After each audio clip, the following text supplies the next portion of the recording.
The question is there rebirth? If it's there, what is the basis for one being to go from one birth to another?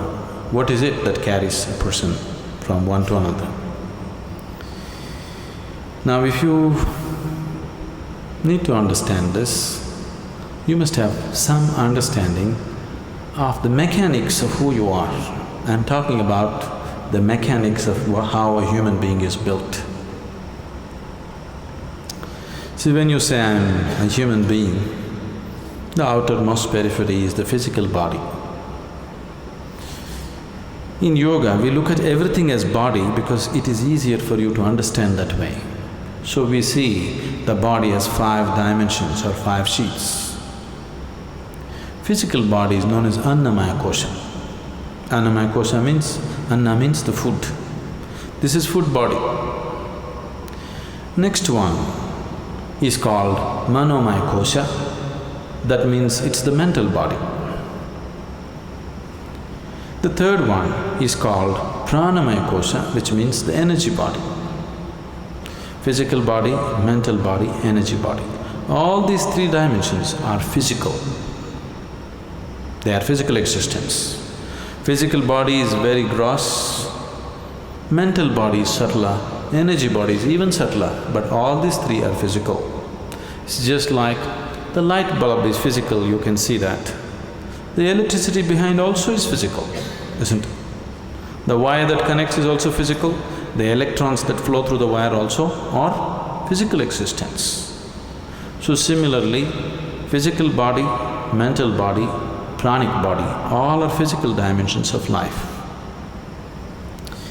This physical dimension of life, both in all these 3 dimensions, carries the imprints of karma. On the body it is imprinted, on the mind it's imprinted, and on the energy it's imprinted. This karmic imprints or the karmic structure is what holds it together. Karma is the cement which holds you to the physical body. Karma is the bondage, at the same time it's only because of karmic stuff you can hold on to the body and be here.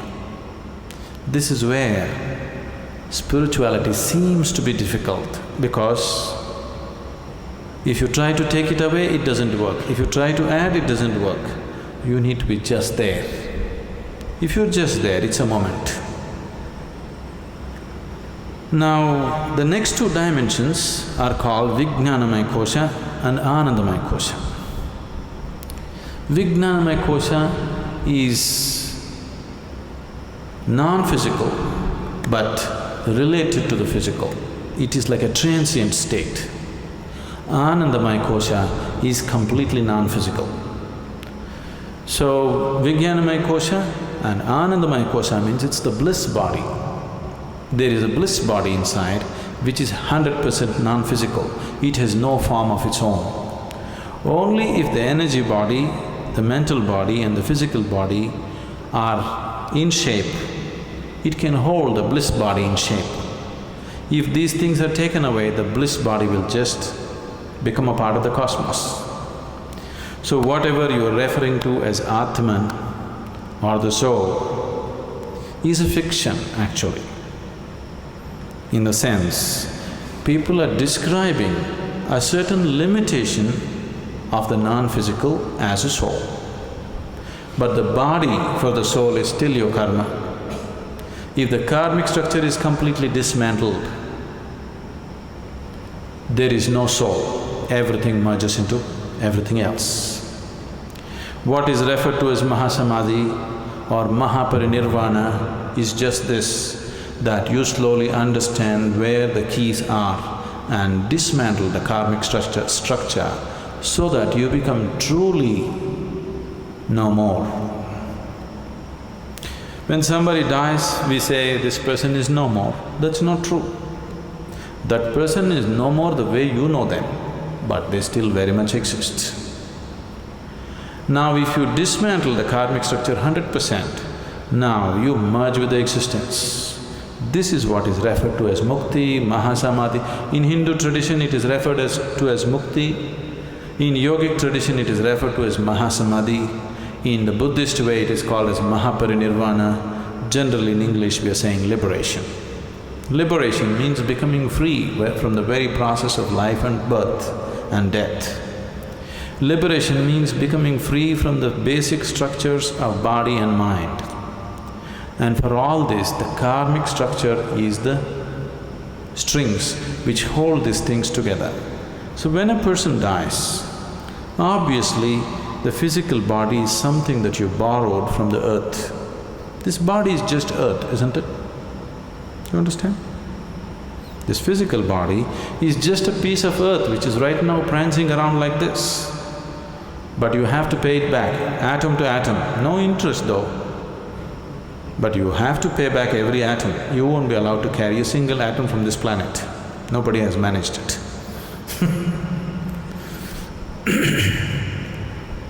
Physical body will fall apart. The mental body and the pranic body, depending upon the strength of your karma, goes on. If the karmic structure is very intense, unfinished, then it has to finish it.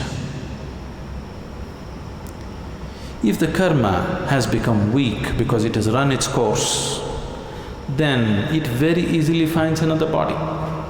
If it has to find another body, the intensity of the structure should come down, it should become passive. If it is very intense, it cannot find, it has to hang. So this is what you're referring to as ghosts. Somebody is dead, his karmic structure is still intense because it's not over. Now he needs much more time to find another body, he still exists. And the more intense his karmic structure is, the more visible he becomes, or more experientially available to people.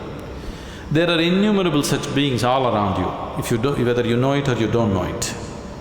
But most of them you won't feel because their karma is dissipated.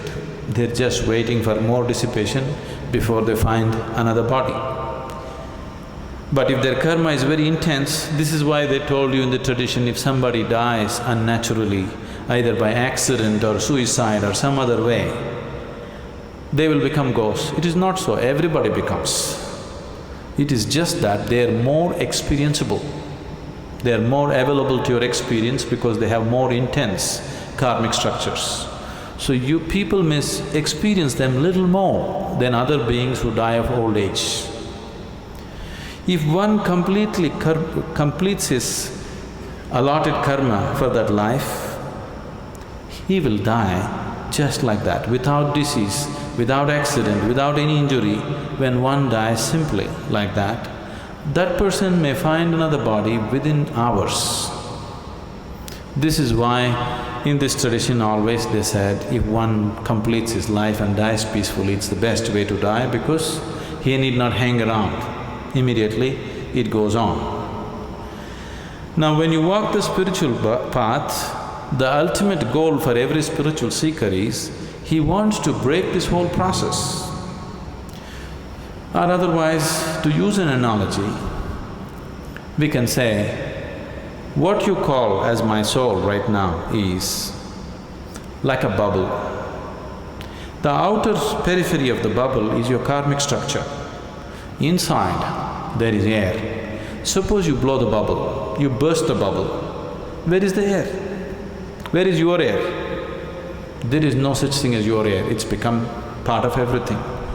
So what you call as soul is fictitious because there is no such thing as your soul and my soul and somebody else's soul.